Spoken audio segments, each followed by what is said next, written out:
La science et l'art sont de plus en plus souvent associés. Vous allez en avoir une démonstration supplémentaire avec un inventeur français qui vient d'être classé dans le top 10 des grandes découvertes dans le domaine de l'art. Alors qu'est-ce qu'il a fait? Vous allez voir, Laurence Beauvillois a rencontré cet homme, il s'appelle Pascal Côté, et il nous explique comment il a découvert un des secrets, il y en a beaucoup, un des secrets de Mona Lisa, la célèbre peinture de Léonard de Vinci. Regardez.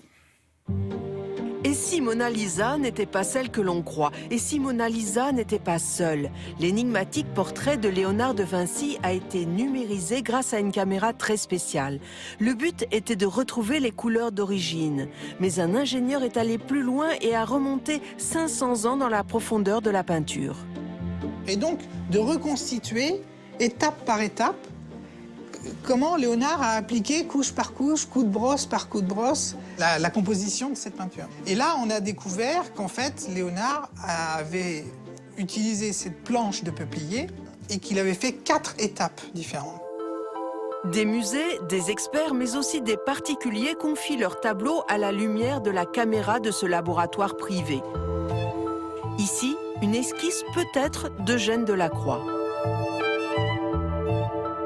À l'intérieur de cette caméra, il y a un panier à filtres.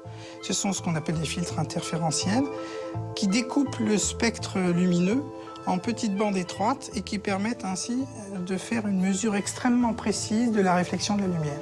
On a pu aussi extraire dans chaque couleur en fait, du tableau des informations comme de l'ADN, puisque chaque pixel dans un tableau donne des mesures qui permettent d'être comparées avec d'autres tableaux. C'est une comparaison comme de l'ADN en fait, et on peut dire que ça vient de la même palette. À partir de ce moment-là, un historien de l'art pourra certifier que ça vient bien de la main de Delacroix.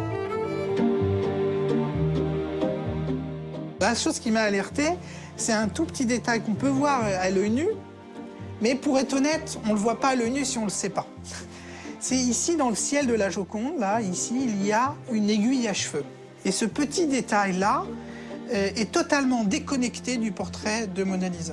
J'ai découvert non pas une, mais 12 aiguilles à cheveux tout autour de la tête. Et sous Mona Lisa, il y a une autre femme.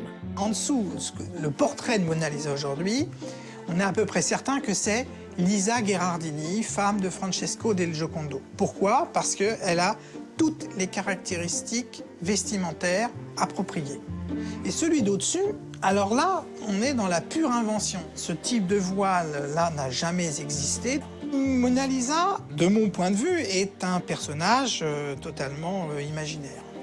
Ça, c'est le portrait qui est en dessous. Donc, on a ici la position des yeux qui est radicalement différente. Donc, vous avez ici l'image source qui a servi à faire la simulation. Et c'est Mona Lisa aujourd'hui. Tous les éléments montrent que Léonard a tourné le visage de 14 degrés. Il a fait qu'il regardait le spectateur. Au début, on était dans un portrait de la noblesse florentine, visage qui regarde à droite, vraiment le portrait traditionnel. Et là, on est dans un visage qui regarde le spectateur. Et les autres portraits ne montrent aucune transformation, ou peu de transformation du visage, pas en profondeur comme ça. Parmi les 12 portraits connus peints par Léonard de Vinci, 4 ont déjà été numérisés ici grâce à cette nouvelle technologie. Et prochainement, un des modèles de cette caméra va partir aux musées royaux de Belgique afin de numériser 150 nouveaux tableaux. Merci beaucoup.